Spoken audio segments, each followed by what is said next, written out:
Good morning to all of you. आज जो हम लोग देखने जाने वाले हैं बाबू वो है हमारा रेडियोग्राफी टेस्टिंग यूनिट 6 का लेक्चर नंबर 9।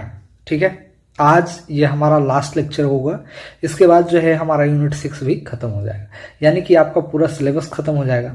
यदि आपको कोई डाउट्स है, ठीक है, तो वो मेरे नंबर पे आप मैसेज कर सकते हैं, कॉल कर सकते हैं, ठीक है, व्हाट्सएप कर सकते हैं। मैं जब भी छुट्टी में रहूँगा वो क्वेश्चंस आपका देखूंगा तो मैं रिप्लाई करने की कोशिश करूंगा, ठीक है, और उसे रिप्लाई दूंगा। ठीक है, हो सकता है कि आपका क्वेश्चन का जवाब विद इन सेकेंड्स में भी मिल जाए, मिनट भी लगे, आवर्स भी लगे और डे भी लगे, बिकॉज ऑफ जब मैं उसे देखूंगा, फ्री रहूंगा, तो मैं उसका रिप्लाई करूंगा। ओके, और आई होप आपको अभी तक का जितने भी लेक्चर्स था अच्छा लगा होगा। ठीक है, तो उम्मीद करता हूँ कि यही लेक्चर भी आपको अच्छा लगेगा और बहुत अच्छे से आपका पूरा सिलेबस ख़त्म हो जाएगा। ठीक है, तो चलिए हम लोग शुरू करते हैं रेडियोग्राफी टेस्टिंग। तो चलिए हम लोग स्टार्ट करते हैं रेडियोग्राफी टेस्टिंग। रेडियोग्राफी टेस्टिंग में क्या है बाबू, को सबसे पहले हम लोग देखेंगे इंट्रोडक्शंस। व्हाट इज द, इसका इंट्रोडक्शंस क्या होता है, कैसे होता है, इसके बारे में। ठीक है, तो देखोगे radiography testing is one of the most important, versatile and widely accepted of all the non-destructive examinations methods। ठीक है, इसमें क्या होता है बाबू कि जितने भी एग्जामिनेशंस मेथड हैं उसमें जो है ये बहुत ही ज़्यादा जो है उपयोग में किया जाता है। ठीक है, और मोस्ट जो है बहुत हर केस में किया जाता है। ठीक है, इसलिए इसका जो है बहुत ही ज़्यादा इंपॉर्टेंट हो जाता है और एक वर्सेटाइल है और वाइडली एक्सेप्टेड है। ठीक है, आगे क्या है कि इन रेडियोग्राफी टेस्टिंग एक्सरे और gamma ray is use to determine the internal soundness of the metal. ठीक है, देखो अब यहाँ पर साउंडनेस कहने का मतलब क्या है, आवाज़ की बात नहीं कर रहा है, कह रहा है कि जो मेटल्स है उसके इंटरनल स्ट्रक्चर्स में क्या कोई डिफेक्ट्स हैं। ठीक है, जो मेटल्स है उसमें कोई कैविटीज रह गए हैं या कोई फ्लॉज रह गए हैं या किसी अदर तरीके का डिफेक्ट्स रह गए हैं, तो उसको पता करने के लिए। ठीक है, तो hence it is also called as X-ray और गामा रे टेस्टिंग। सो इसको हम लोग एक्सरे और गामा रे टेस्टिंग भी कहते हैं। क्यों? क्योंकि एक्सरे और गामा रे का इस्तेमाल होता है, पहली चीज़। दूसरी चीज़ें क्या होती है बाबू कि आपने देखा होगा, ठीक है, जनरली क्या कि डॉक्टर के पास गए होंगे तो एक्सरे करता है हमारे बॉडी का। ठीक है, तो just like a same to same वैसा ही प्रोसीजर इसमें भी हम लोग फॉलो करते हैं। ठीक है, बस डिफरेंस ये होता है कि एक्सरे का जो वैल्यूज होते हैं, उसके जो स्ट्रेंथ होते हैं, ठीक है, जो पेनिट्रेटिंग पावर्स होते हैं वो डिफरेंट होते हैं और ह्यूमंस के केस में डिफरेंट होते हैं। ठीक है, ये क्या करता है कि डेंसिटी डिफरेंट के अकॉर्डिंग, डेंसिटी जब डिफरेंस होता है तो उसके अकॉर्डिंग ये क्या करेगा कि उसके अकॉर्डिंग ये इमेज बनाएगा। ठीक है, और उससे हमको डिफेक्ट पता चलेगा। ठीक है, तो चलिए अब हम लोग देखते हैं इसका प्रिंसिपल।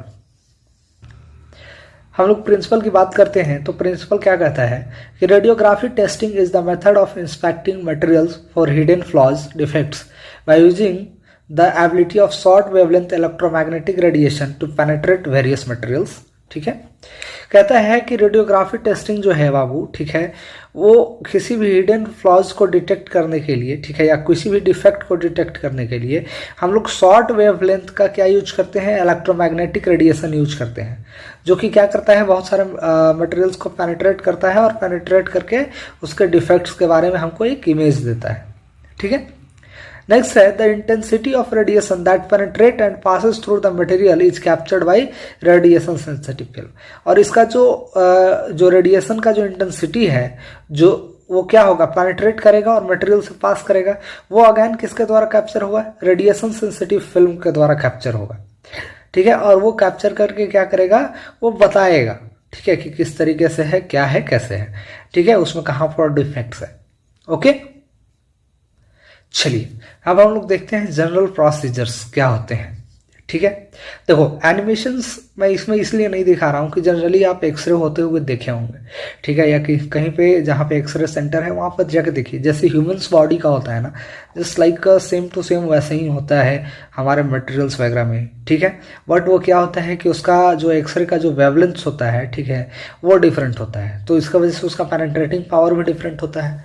ठीक है, तो ये सारी चीज़ें होती हैं, बस यही सर थोड़ा बहुत डिफरेंस होता है, बाकी all same just like human का जैसे एक्सरे होता है, ठीक है, उसी तरीके से इसका भी एक्सरे होता है, या गामा रे भी उसी क्योंकि देखो प्रोडक्शंस मेथड सेम है। आप उसके सामने कोई भी मटेरियल्स रखोगे तो डेंसिटी डिफरेंस के अकॉर्डिंग वो क्या करेगा कि इमेज बना देगा, ठीक है। देखो इंटरव्यू में आपसे कभी भी पूछा जाएगा ना, ठीक है, तो जब वो पूछा जाएगा कि रेडियोग्राफी टेस्टिंग में या एक्सरे या गामा रे टेस्टिंग जो होता है, तो उसमें जो इमेज बनता है वो किस आधार पे बनता है, ठीक है, या उसका जनरली प्रिंसिपल क्या है। तो देखो इसमें ज़्यादा अथी नहीं करना है, उसमें सीधा कह देना है कि शॉर्ट वेवलेंथ का रेडिएशन यूज होता है, पहला बात। दूसरा बात क्या है कि इससे भी परफेक्ट बात कहनी है तो वो कह देना है कि डेंसिटी डिफरेंस के अकॉर्डिंग वो क्या करता है, इमेज बना देता है। अब चूंकि फ्लॉज है तो वो जो बीच में गैप रह गया, कैविटी रह गया है, यर रह गया है, तो उसका क्या होगा, डेंसिटी कम होगा तो उसके अकॉर्डिंग वो इमेज बना देगा, ठीक है। तो ये इस तरीके से क्या होता है, उसका एकदम शॉर्ट से शॉर्ट फॉर्म में आप उसका आंसर दे पाओगे, ठीक है, जिससे कि क्या होगा कि इंटरव्यू पैनल आपके आंसर से सेटिस्फाइड होगा, ठीक है। चलिए अब हम लोग देखते हैं general procedure for radiography testing. कहता है कि the test specimen is cleaned and part to be inspected for surface imperfection is placed between X-ray and gamma ray source and properly selected film, ठीक है। देखो कहता है कि जो भी स्पेसिमेन है, सपोज मान लो कि ये एक स्पेसिमेन है, तो इसको सबसे पहले हम लोग क्लीनिंग करेंगे, ठीक है। यहाँ पर सोर्स होगा, इसके नीचे होगा इसका एक फिल्म रहता है, ठीक है, जो कि रेडिएशंस को क्या करेगा, बताएगा कि हाउ मच रेडिएशंस हमारे पास आया और उसके अकॉर्डिंग वो इमेज को प्लॉट करेगा, ठीक है। आगे है कि image quality indicators and lead identification letters are placed on the source side of specimen, ठीक है। और जहां पे सोर्स होता है, ठीक है, जो है सोर्स साइड है, दैट मीन्स कि यहाँ पे सोर्स है, तो इधर क्या होता है कि वो इंडिकेशन देता है कि इमेज क्वालिटी कैसी आ रही है, ठीक है, या लेड आइडेंटिफिकेशन का जो लेटर्स है वो कैसा है, उसके अकॉर्डिंग वो इमेज बनाता है फिर, ठीक है, और वो आपको इंडिकेशन से पता चल जाएगा कि किस तरीके का बन रहा है, ठीक है। The energy of radiations are determined with the help of exposure charts. Radiation का जो एनर्जी है, कितना एनर्जी गया, ठीक है, कितना एनर्जी कहाँ से आया, तो वो एक्सपोजर चार्ट के थ्रू हम लोग क्या करते हैं कि रेडिएशन एनर्जी को ज्ञात कर लेते हैं, ठीक है। Exposure is made on the test specimen, ठीक है। अब एक्सपोजर कहाँ पर किया जाएगा, एक्सपोज कहाँ पे किया जाएगा रेडिएशन को, तो टेस्ट स्पेसिमेन में। अभी मैंने आपको दिखाया, क्या दिखाया मैंने आपको अभी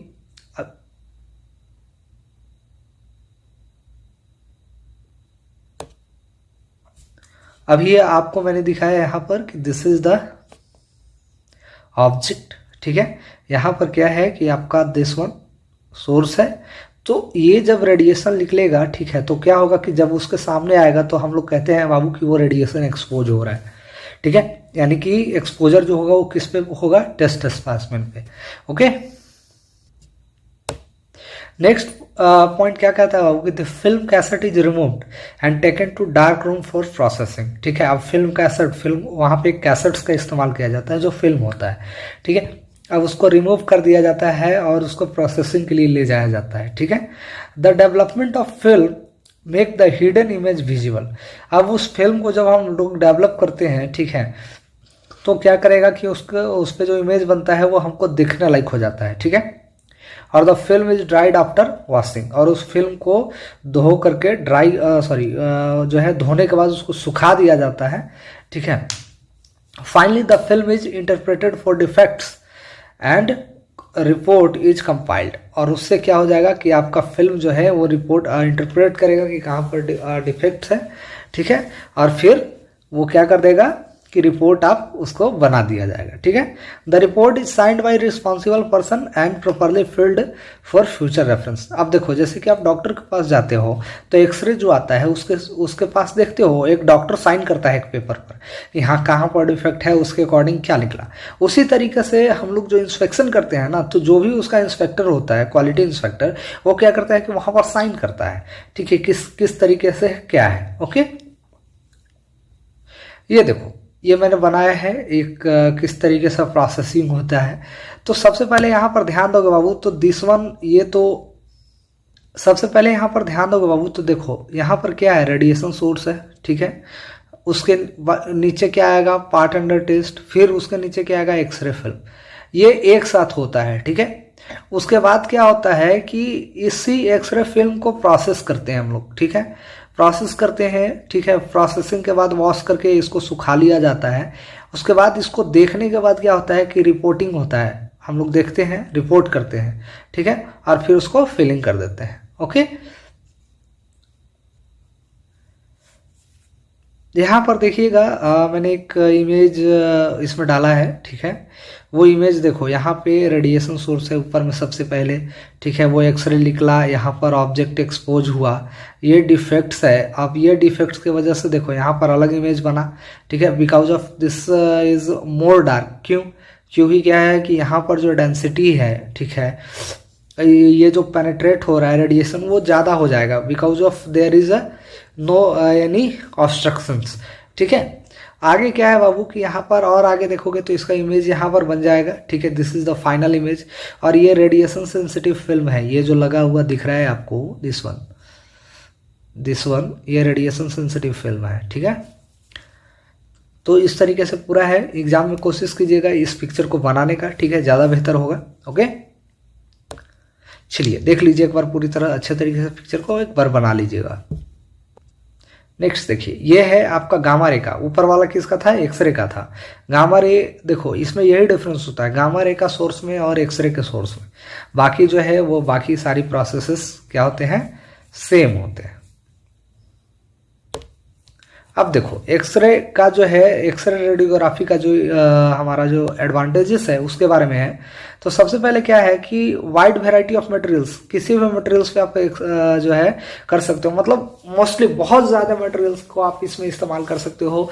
डिफरेंट डिफरेंट टाइप्स के, कई टाइप्स के मटेरियल्स का जो है आप इंस्पेक्शन कर सकते हो, ठीक है। Ability to inspect assembled component, आप इसमें किसी भी कंपोनेंट को असेंबल कर दो, ठीक है, एक पूरे पार्ट्स जो है एक पूरा प्रोडक्ट बना लो असेंबल करके, और उसका भी आप एक्सरे टेस्टिंग कर सकते हो, ठीक है। सिर्फ surface preparation required is minimum, मतलब ज़्यादा सरफेस प्रिपरेशन हमको करने की जरूरत नहीं पड़ती है, एज लाइक लिक्विड पेनिट्रेंट मेथड या magnetic flux magnetic particles method, ठीक है। तो ये सारी चीज़ों से, इन सभी से क्या है कि हमें बहुत ही कम करना पड़ता है। Sensitivity to change the thickness, corrosion, voids and cracks, ठीक है। ये क्या होता है कि ये जो है इसका सेंसिटिविटी अच्छा होता है अगेंस्ट कोरोजन, वॉइड्स, क्रैक्स और थिकनेस के रिस्पेक्ट में, ठीक है। बहुत सरफेस एंड सब surface defects can be detected, इसमें किसी भी तरीके का, चाहे वो सरफेस पर डिफेक्ट हो, ठीक है, या फिर सरफेस के अंदर, दैट मीन कि सब सरफेस डिफेक्ट्स को आप डिटेक्ट कर सकते हो, ठीक है। Permanent record of inspection is possible, आप इसका परमानेंट रिकॉर्ड रख सकते हो। जैसे कि देखो एक्सरे, किसी भी ह्यूमन्स बॉडी का एक्सरे होता है तो देखते हो बहुत दिन तक रखा रहता है, आप उसको रखोगे तो बहुत दिन तक रह जाता है। ठीक उसी तरीके से यहाँ भी आप आसानी से बहुत दिन तक रखना चाहोगे तो रख सकते हो। यह है हमारा लिमिटेशंस, ठीक है। तो लिमिटेशंस क्या है बाबू कि हम लोगों को जो ऑब्जेक्ट होगा, ठीक है, उसको दोनों साइड एक्सेस करना जरूरी होता है, नहीं कर पाओगे तो फिर नहीं हो पाएगा, ठीक है। Orientation of sample is critical to access the defects, ठीक है। डिफेक्ट्स जो है, ओरिएंटेशन जो है आपका अचीव करना, एग्जैक्ट ओरिएंटेशन कहाँ पर है, ये थोड़ा सा मुश्किल होता है, बिकॉज ऑफ आप किसी एक ही में, या तो एक जिस तरीके से आपने, जैसे देखो सपोज एक बात यहाँ पर थोड़ा सा ध्यान दोगे, सी दिस, इसमें यहाँ पर डिफेक्ट है, ठीक है, तो आपका इमेज क्या बनेगा, सिर्फ यहाँ पर बनेगा, ठीक है। आपको ये तो पता चल गया कि यहाँ पर होगा, ठीक है, इसके सामने होगा, लेकिन अब वापस आपको एक्सरे फिर इधर से लाना होगा, तब पता चलेगा कि इस सामने है। हो सकता है इसके ऊपर भी हो या इसके नीचे भी हो, ठीक है। तो इस तरीके से हम लोग एग्जैक्ट ओरिएंटेशन का जो है फाइंड आउट करने में थोड़ा सा समस्या होता है इसमें, ठीक है। Determination of flaw depth is impossible without additional angled exposures, ठीक है। यहाँ पर थोड़ा सा इंप्रूव कर लेना, this is the exposure, this one is are, ठीक है।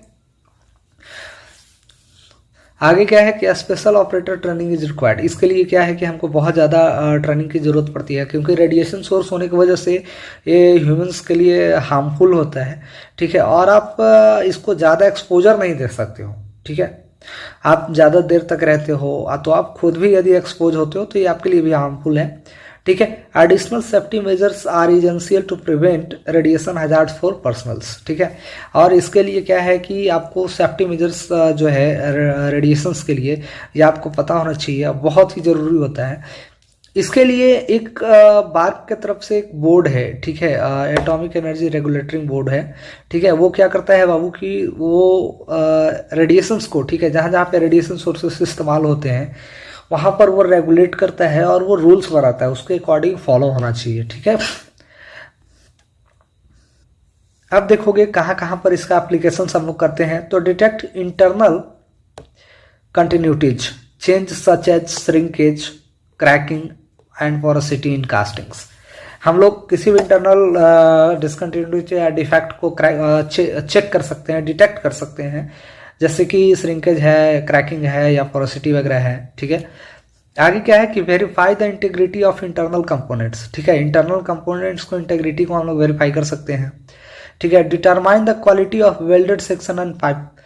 वेल्डेड सेक्शन और पाइप्स में भी इसका इस्तेमाल किया जाता है उसके क्वालिटी को जानने के लिए, ठीक है। Identify the extent of corrosion, ठीक है, कोरोजन के एक्सटेंट को भी आइडेंटिफाई कर सकता है, ठीक है। Inspection of variety of non metallic parts. अभी मैंने आपको जैसा कि कहा कि इसमें डिफरेंट टाइप्स ऑफ मटेरियल्स को हम वेरीफाई कर सकते हैं, ठीक है, उससे उसका इंस्पेक्शन कर सकते हैं, ठीक है। आगे क्या है बाबू की लोकेटिंग, ठीक है, लोकेटिंग डिसकंटिन्यूटीज इन फैब्रिकेटेड स्ट्रक्चरल असेंबलीज, ठीक है। किसी भी फैब्रिकेटेड स्ट्रक्चरल है या असेंबल्ड है तो उसमें हम लोग आसानी से उसको इसके मदद से उसमें जो डिफेक्ट है, डिसकंटिन्यूटीज है, उसको लोकेट कर सकते हैं, ठीक है। गामा रे का एडवांटेजेस क्या है बाबू, ठीक है। तो इसका जो रिसोर्सेस होता है वो पोर्टेबल होता है, ठीक है। कहने का मतलब ये है कि आप उसको एक जगह से दूसरी जगह आसानी से ले जा सकते हो, ठीक है। Highly suitable for field radiography. जैसे फील्ड रेडियोग्राफी हम लोग जब करते हैं कि जैसे किसी प्लेस पर गए और वहीं पर हमको चेक करके बताना है रिजल्ट, तो वहाँ पर या फिर बहुत भारी कंपोनेंट है, ठीक है, हम अपने वर्कशॉप में नहीं ला सकते हैं, जहाँ पे इंस्पेक्शन रूम है वहाँ नहीं ला सकते हैं, तो हम लोग डायरेक्ट वहाँ पे जाते हैं जहाँ पे वो जॉब है और वहाँ पे इंस्पेक्ट करके आसानी से उसको रिजल्ट निकाल लेते हैं कि कहाँ क्या इसमें डिफेक्ट है, क्या डिटेक्ट है, क्या डिटेक्ट हुआ उसका, ठीक है, डिसकंटिन्यूटीज। आगे क्या है कि इनिशियल कॉस्ट जो है पूरे इक्विपमेंट्स का लो होता है, ठीक है, in case of gamma ray radiography में, ठीक है। और थिकर से थिकर प्लेट को भी आसानी से इंस्पेक्ट कर सकता है, ठीक है। कब? जब इसमें जो पेनिट्रेटिंग पावर को हम बढ़ा देंगे तब, ठीक है। ये स्कैटर्ड कम होता है, ठीक है। और क्या है कि no special cooling arrangements and water is required. इसमें कूलिंग अरेंजमेंट्स की कोई रिक्वायरमेंट्स नहीं होती है। चलिए अब हम लोग देखेंगे लिमिटेशंस। तो मैंने क्या कहा था कि स्कैटर्ड नहीं होता है, एक्सपोजर शॉर्ट होता है। तो इसमें क्या है बाबू कि एक्सपोजर टाइम का ज़्यादा जरूरत पड़ता है, दैट मीन्स कि मोर एक्सपोजर टाइम इज रिक्वायर्ड, ठीक है। सोर्स जो है आपको पीरियडिकली बदलना पड़ता है, ठीक है। जो गामा रे का जो सोर्स है दैट मीन्स कि कोबाल्ट 60, जनरली हम लोग कोबाल्ट 60 का इस्तेमाल करते हैं गामा रेडिएशंस के लिए, ठीक है। तो इसको हमको टाइम टू टाइम बदलना पड़ेगा क्योंकि ये डिके होते रहता है, ठीक है। पुअर क्वालिटी ऑफ रेडियोग्राफ्स जो आते हैं, जो फिगर्स आते हैं, वो क्वालिटी अच्छी नहीं होती है, ठीक है, जितना कि हम एक्सपेक्ट करते हैं, ठीक है। तो ये सारी चीज़ें लिमिटेशंस होती हैं, ठीक है, गामा रे का। और आज हमारा रेडियोग्राफी टेस्टिंग के साथ ख़त्म होता है एनडीटी, और उसी के साथ लेक्चर नंबर 6 भी ख़त्म होता है। तो आज के लिए लेक्चर नंबर 6 के साथ ही आपका पूरा सिलेबस ख़त्म होता है। तो आई होप कि आपको पूरा समझ में आया होगा, ठीक है, किसी भी तरीके का कोई डाउट नहीं होगा। और यदि डाउट है भी तो आप पूछ सकते हैं, feel free to ask any questions, ठीक है। आपके मन में कोई भी सवाल है तो आप पूछ सकते हैं, ठीक है। हिचकिचाना नहीं है कि सर क्या सोचेंगे, ठीक है, मैं आपके लिए ही हूँ। आपको जो भी मन में डाउट होता है किसी भी तरीके का है, तो ये सारी चीज़ें हैं। अब थोड़ा सा एग्जामिनेशन के लिए मैं थोड़ा सा बात करता हूँ। तो मैं आपको एक बात बता दूँ कि जैसे ही आपका दिसंबर एग्जामिनेशंस के 1 मंथ रह जाते हैं, ठीक है, तो आप कोशिश करो कि उस बीच में आप उसका रिवीजन करो, पहली बात। दूसरी बात क्या करो बाबू के रिवीजन के साथ साथ आप क्वेश्चंस बैंक को बनाओ। क्वेश्चंस बैंक आप 100% बनाइए, ठीक है। उसमें कोई भी क्वेश्चंस आपको छूटना नहीं चाहिए। आपको पूरे क्वेश्चंस का नॉलेज होना चाहिए। आपसे नहीं आ रहा है तो ठीक है, फिर हमको सेंड कीजिए, हम लोग उस पर डिस्कस करेंगे, फिर बात करेंगे, ठीक है। आप हमें कॉल कर सकते हैं, ठीक है, हम उस पर डिस्कस करेंगे, ठीक है, कैसे होगा, क्या उसका आंसर होगा, ठीक है। तो आई होप आप का और सभी सारे डाउट्स क्लियर होंगे, और कोई डाउट्स है तो आप मुझसे पूछ सकते हैं। ठीक है, तो अभी तक के लिए इतना ही इस सेमेस्टर के लिए। थैंक यू, आप सभी का बहुत बहुत धन्यवाद।